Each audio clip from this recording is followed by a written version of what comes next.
మంగళగిరిలో యూటీఎఫ్ ఆధ్వర్యాన ఉద్యోగుల నిరసన దీక్షలు మంగళవారం ఆరంభమయ్యాయి. పీఆర్సీ సమస్యపై వీరు మాట్లాడారు. యూటీఎఫ్ నేతలు జి అచ్యుతరావు, కుమారరాజా తదితరులు పాల్గొన్నారు. ఈ రోజున ఈ కార్యక్రమం రణబేరి 3.0 కార్యక్రమంలో భాగంగా మంగళగిరి నియోజకవర్గంలో నిరాదీక్షలు చేయడం ప్రారంభించాము.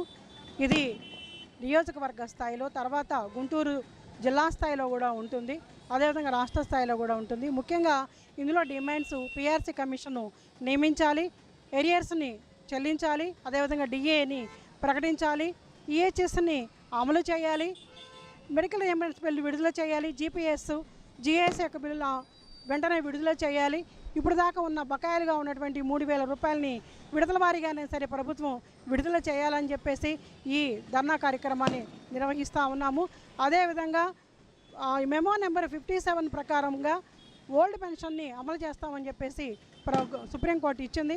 దాన్ని కూడా అమలుపరచాలని చెప్పేసి మేము డిమాండ్ చేస్తూ ఉన్నాము. Thank you.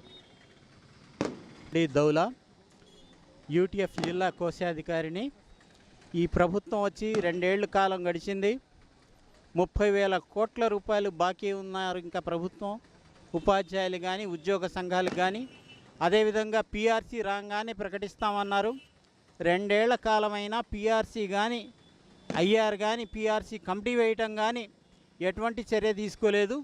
అందుకనే యూటీఎఫ్గా మనం ఈరోజు 3.0లో భాగంగా నియోజకవర్గ స్థాయి మనం దీక్షలు ప్రారంభించాం. అదేవిధంగా రేపు జిల్లా స్థాయిలో 2-3 తేదీల్లో ఏప్రిల్ 28న అదేవిధంగా మనం రాష్ట్ర స్థాయిలో సెక్రటరియట్ ముట్టడి కార్యక్రమం పెట్టాం. ఇందులో భాగంగా ఈ ఉద్యమానికి అందరూ మద్దతు పలుకుతూ జేఏసీగా అందరూ ఆ రోజే అందరూ కలిసి పోరాటం చేయడానికి ప్రయత్నం చేయాలని యూటీఎఫ్ జిల్లా కార్యదర్శి. నా పేరు ఆంజనేయులండి.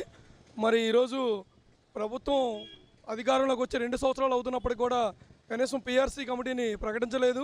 మరి ఎప్పుడో అధికారంలో రావడంతో ప్రకటిస్తామని చెప్పి ఉన్నారు.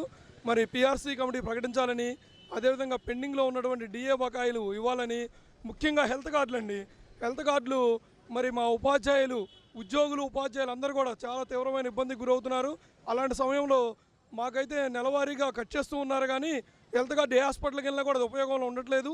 దానివల్ల చాలా ఇబ్బందులు గురవుతున్నారు. అదేవిధంగా 2003 సిపిఎస్ రద్దు చేస్తామని చెప్పి దాన్ని మేము ప్రభుత్వం అధికారంలోకి రావడంతో చేస్తామని చెప్పి ఉన్నారు. ఇంతవరకు సిపిఎస్ రద్దు కూడా చేయలేదు.